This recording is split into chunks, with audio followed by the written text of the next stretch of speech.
사사 입다는 암몬과 치른 전쟁에서 승리했지만 서원으로 외동딸이 희생되는 안타까운 사건을 경험했습니다. 얼마 지나지 않아서 새로운 위기를 맞이하는데 이번에는 외부적과의 전투가 아니라 동족 간의 전쟁이 발생하게 됩니다.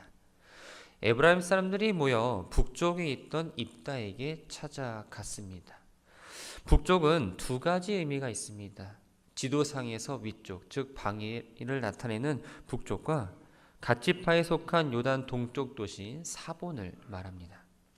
에브라임은 요단 서쪽 중앙 산지에 있었습니다. 그리고 길앗 지역은 에브라임의 북쪽이 아니라 요단 동편 땅이었기 때문에 오늘 본문에서 말하는 북쪽은 바로 사본 도시를 의미합니다.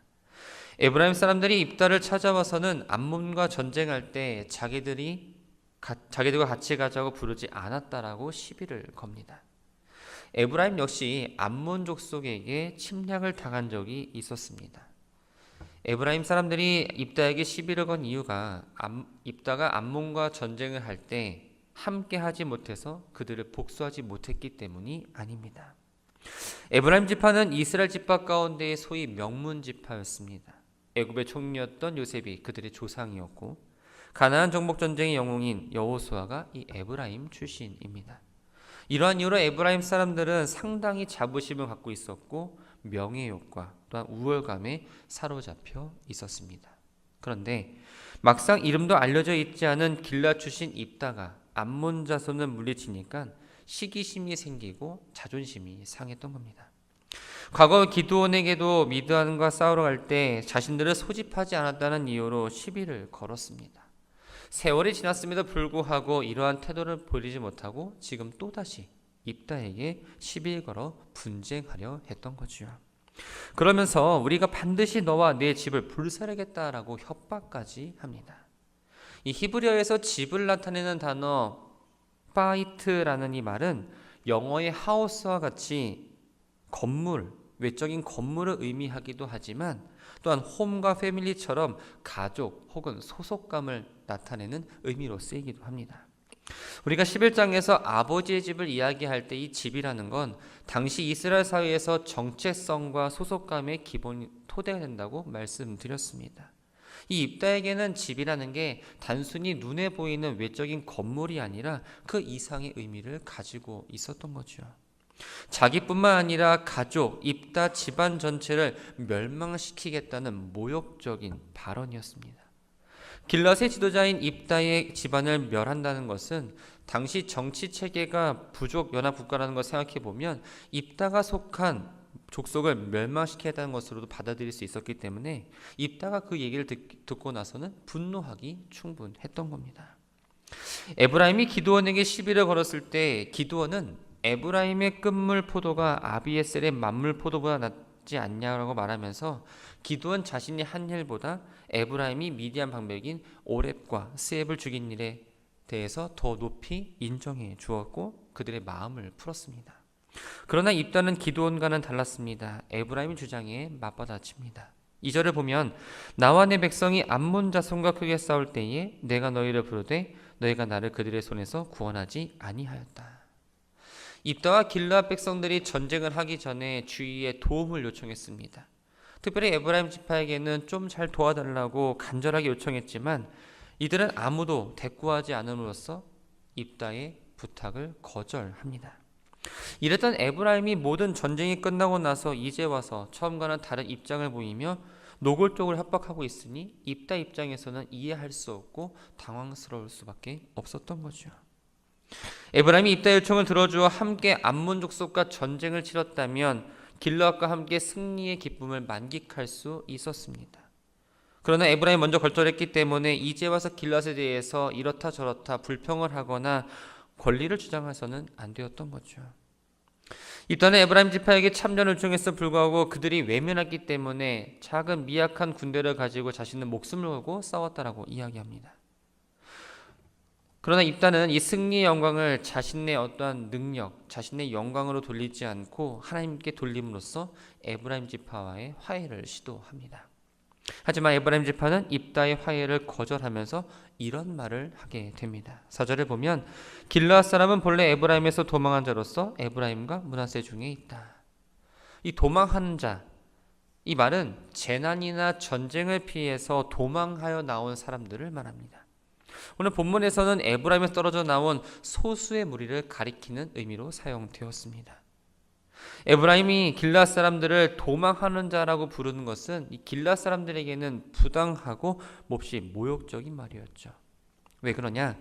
길르앗은 므낫세 지파의 한 분파인 마길의 아들 길르앗의 후손입니다. 12지파로 이루어진 이스라엘 공동체에 속한 족속이었던 거죠. 그런데 에브라임은 길르앗이 자기 지파에서 도망쳐 나가 이스라엘과 관계없는 독자적인 정치 공동체를 만들었다고 지금 비난하고 있는 겁니다. 이 비난은 단순히 도망자라는 의미뿐만 아니라 길르앗 족속의 그 정통성까지 짓밟는 말이었습니다. 이스라엘 전체 공동체에 속하지 않는다? 이들은 언약 백성이 아니다라는 의미가 되었던 거죠.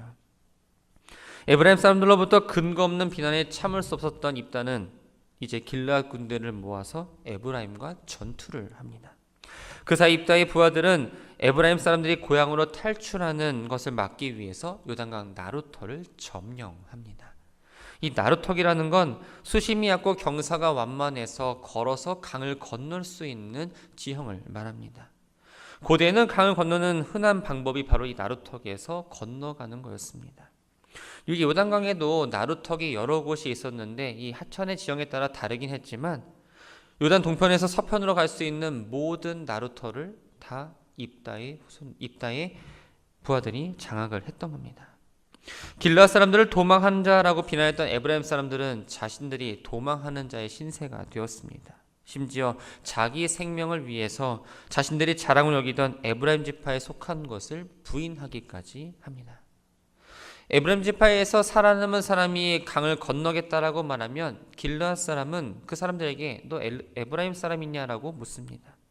그래서 만약 그 사람이 아니다라고 하면 곡식의 이삭 혹은 시내를 나타내는 쉿볼렛이라는 단어를 발음하게 합니다. 우리도 사투리를 듣거나 특정 발음을 정확하게 발음하지 못하면 어디 사람인지 유추할 수 있는 것처럼 에브라임 지파 사람들 역시 이스라엘 지파의 다른 사람들과 같은 언어를 사용했지만 자음 쉰의 이 발음을 쉬라고 하지 못하고 쓰라고 하는 발음을 하기 때문에 에브라임 사람인지 아닌지를 구분할 수가 있었습니다. 그래서 이 쉿볼렛이라는 단어를 정확하게 발음하지 못하면 에브라임 사람이라는 것이 티가 나기 때문에 이들을 모두 죽여버렸던 거죠. 그 인원이 42,000명이었습니다. 출애굽후 광야에서 첫 번째 인구조사를 할 때 에브라임 지파의 장정수는 45,000명입니다. 광야에서 마지막 인구조사를 할 때 그 수는 32,000명이었습니다. 그런데 지금 42,000명이 죽었다라는 것은 당시 전쟁에 나올 수 있는 장정들이 거의 다 죽었다라고 보아야 합니다. 많은 사람이 죽음으로써 이 가나안 중부 지역에서 영향력을 끼쳤던 에브라임 지파는 힘의 공백을 느낄 수밖에 없었습니다. 당연히 가나안 내륙으로 힘을 펼치려던 블레 사람들에게는 아주 좋은 기회가 되었던 거죠.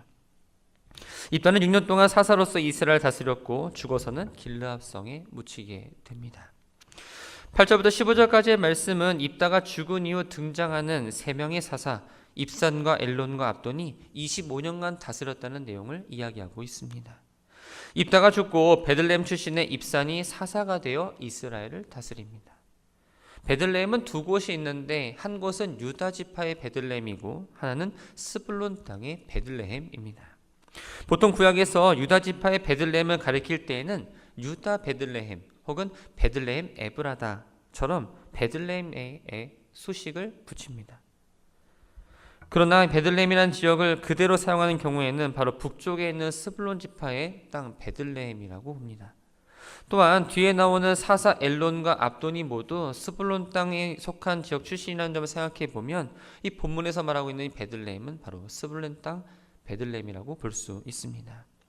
입다는 입다와는 달리 아들, 딸 각각 30명씩 자식을 둔 매우 유복한 사람이면서 또 지혜로운 사람이었습니다. 딸들을 타국으로 시집 보내거나 또한 아들들을 위해서 며느리를 맞이할 때 타국 사람들을 맞이함으로써 정치적 동맹을 통해 자신의 신분을 강화했던 거죠. 여기서의 타국이란 이방 족속이 아니라 다른 지파를 말합니다. 당시 지파 중심의 공동체였던 것을 생각해 보면 자기 지파 외에 다른 지파 사람들과 결혼했다는 것은 그만큼 서로에 대한 그 신뢰가 있었다는 것을 보여줍니다. 또 12지파가 한 형제라는 공동체성을 확인하는 결과이기 때문에 이러한 일이 일어났다는 것은 바로 당시 사회가 평화적이었다는 것을 알 수가 있습니다. 입산이 죽자 가나안 북쪽에 있는 스불론 사람 엘론이 사사가 됩니다. 이 엘론은 백향목이라는 뜻을 가진 사람인데 10년간 이스라엘을 다스리다가 스불론 땅 아얄론이라는 곳에 묻히게 됩니다. 엘론에 이어서 비라돈 사람 힐렐의 아들 압돈이 이스라엘의 사사가 됩니다. 비라돈은 가나안 중부 지역 아말렉이 거주하고 있던 에브라임 산지 중 한 성읍입니다. 즉 에브라임 지파에 속한 사람이었죠. 여호수아 시대 이래로 별로 주목받지 못했던 에브라임 사람들이 이 압돈으로 인해서 다시 한번 명성을 얻기 시작합니다. 압돈도 사사 입산처럼 하나님께로부터 자손의 축복을 받았습니다. 40명의 아들들과 30명의 손자가 있었습니다. 많은 자손이 있었다는 것은 다르게 보면 많은 부인이 있었다는 것을 의미합니다. 하나님께로 부름받은 사사였지만 하나님께서 정하신 일부 일처제를 지키지 못했던 거죠. 이것은 당시 이스라엘이 일부 다처제를 취하는 이방의 풍습을 받아들였을 뿐만 아니라 사사시대 전반적으로 도덕의식이 타락했다는 것을 보여줍니다. 40명의 아들들과 30명의 손자들이 70마리의 나귀를 타고 다녔다고 이야기합니다. 고대 근동에서 나귀는 집에서 기르는 짐승으로서 그 용도가 매우 다양했습니다.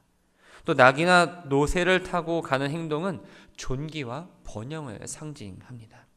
그래서 후대 다윗은 솔로몬에게 자기 노새를 타고 기온까지 간 다음 예루살렘으로 올라가게 함으로써 솔로몬이 왕권 계승자라는 것을 나타내도록 했습니다.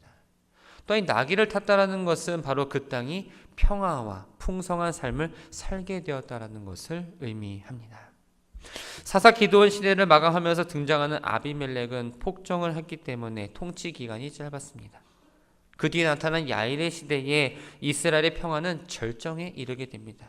그것을 어떻게 알 수 있냐? 바로 그 아들들이 나귀를 탔다라는 것을 통해 알 수 있죠. 입다 뒤에 나타난 사사 중에서 마지막으로 등장하는 소사사 압돈 역시 그 아들들과 손자들이 나귀를 탔다라는 것을 이야기함으로써 이 시대가 바로 평화의 시대라는 것을 알려줍니다. 압돈은 8년 동안 이스라엘 사사로 통치하다가 에브라임 땅 비라돈에 묻히게 되는 것으로 오늘의 본문이 마무리됩니다. 말씀을 정리합니다. 길앗 사람들에게 패배한 에브라임 사람들이 자기들의 고향을 돌아가기 위해서 도망치기 시작합니다. 그런데 문제는 그들이 에브라임 산지로 가기 위해서는 반드시 요단 나루터를 건너가야 했습니다. 하지만 그곳엔 이미 길앗 사람들이 있었고 그들의 관문을 통과해야만 갈 수 있었죠. 에브라임 지파 사람들은 길앗 사람으로 가장해서 요단 나루를 건너고자 했지만 그 특유의 사투리 때문에 십볼렛이라는 단어를 제대로 발음할 수 없어서 신불이 노출되고 4만 2천 명이 죽음을 당하는 일이 발생하게 됩니다. 요단 나루턱은 구원받을 자, 또 멸망할 자가 확연히 구분되는 어찌 보면 심판의 나루터가 되었습니다. 마찬가지로 마지막 때에 구원받을 사람과 그렇지 못할 사람은 확연하게 구분됩니다. 그런데 이 세상에 살아갈 때는 구원받을 자, 그렇지 못한 자들이 섞여 살아가죠. 겉으로 보면 누가 구원받는 자인지 아닌지를 쉽게 분간할 수 없습니다. 또 때로는 멸망을 당할 사람들이 마치 의인처럼 비춰지고 사람들로부터 인정과 칭찬을 받을 때도 있는 것을 보게 됩니다. 그러나 마지막 날 우리가 하나님 앞에 설 때에는 누가 의인인지 누가 악인인지 분명하게 구분됩니다. 심판주가 되신 하나님께서 의인과 악인을 구분하는 명확한 기준을 갖고 계실 뿐만 아니라 겉모습이 아닌 우리의 마음까지도 꿰뚫어 보시기 때문입니다. 마태복음 25장 32절은 이렇게 되어 있습니다. 모든 민족을 그 앞에 모으고 각각 구분하기를 양과 염소를 분별하는 것 같이 하실 것이다. 양과 염소는 겉모습은 비슷하지만 울음소리, 성격, 서식지 등 생활 양식에서 보면 명백하게 구분됩니다. 마찬가지로 악인과 의인의 겉모습은 비슷해 보여도 그 마지막 심판날에 하나님께서 확연하게 구분하신다라고 말씀하고 있습니다. 우리는 마지막 심판 때에 구원받을 자로 확연히 구별되도록 이 세상에서 천국 백성답게 살아내야 합니다.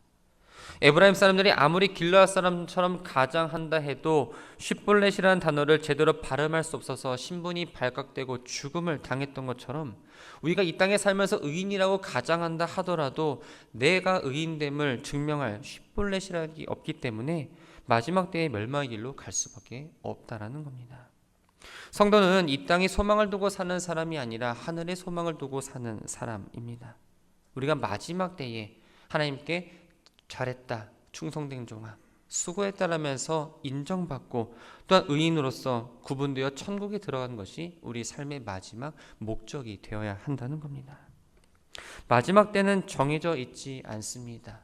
오늘 우리에게 주어진 이 시간이 나에게 마지막일 수도 있습니다. 오늘이라는 시간이 날마다 찾아오는 당연함이 아니라 천국을 향해 나아가는 준비의 시간으로 삼으시기 바랍니다. 그래서 하나님 백성답게 신실하게 진실하게 거룩하게 살아냄으로써 오늘 하루도 천국의 삶을 준비하는 우리 모두가 되기를 주님의 이름으로 축원합니다.